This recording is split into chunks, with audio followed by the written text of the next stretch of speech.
Okay, so we're collectively in a year 6, but each individual person is also in a personal year. Yeah. Can you speak into that and maybe go through like what the different numbers represent for the personal years? Cool. So basically there's a universal year cycle that we're moving through as a whole, as a collective. And then there's the personal year cycles that are based on your birthday. And it's kind of like in astrology, how there are, there's like a full moon in Aries, but then you can look at your chart and be like, oh, full moon in Aries is in my 10th house, where for someone else, it might be their 5th house, right? So there's always like the universal, what's going on, and then the personal. So the personal years just are 1 through 9, and 1 is all about new beginnings, heightened creativity. 2 is about partnership. Usually people have to get together in a 2 or a 6, because those are kind of the partnership and love numbers. And it's all like about being like slow and steady on your path in a 2 and finding balance. It's big Libra energy. And then 3 is a year of communication and socializing. 4 is a big work year. It's a year of foundations and breakthroughs. 5 is expect the unexpected. Yeah, because I met you right after year 5, and then you were in year 6. Yeah. So that's how the pattern's been going for you. So 5 is expect the unexpected and change. You get thrown a lot of curveballs in a 5, so people tend to really not like it.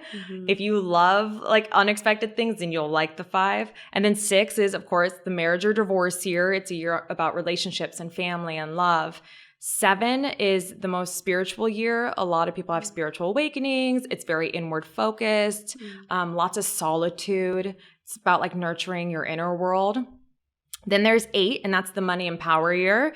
That's usually when people strike it rich or sometimes go bankrupt. Like, not trying to scare anyone, but there's a light and shadow side to everything, and there are extremes. And, when you follow the personal year cycles, you set yourself up for success, right? Because like, oh, I'll lean into the light side of this.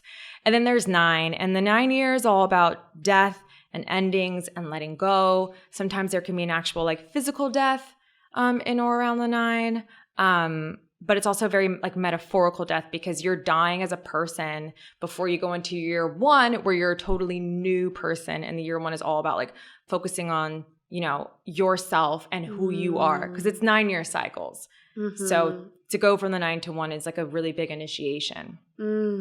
Great. And then how do people work out that for themselves? Once they've got their life path, once they've got their life destiny, how do they figure out what year they're in? So basically you take the month and the day and you add it to whatever year you want to look at. So, if you're born like January 1st, you would do 1 + 1, and then you would add 6, because 2022 is a 6. And sometimes it sounds complicated when I'm saying it and you don't have a visual. So like I have a ton of like free posts on my Instagram of like, how to calculate and what it all means. And it goes really, really in depth. So for anyone listening, definitely check that out. You'll be able to calculate it really easily, and there are descriptions. But yeah, it's all just based off your birthday.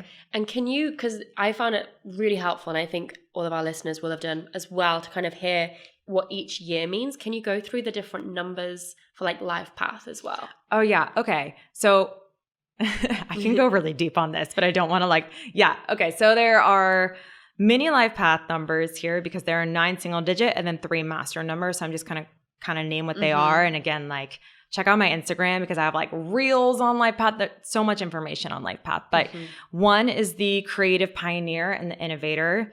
2 is the empath and the diplomat.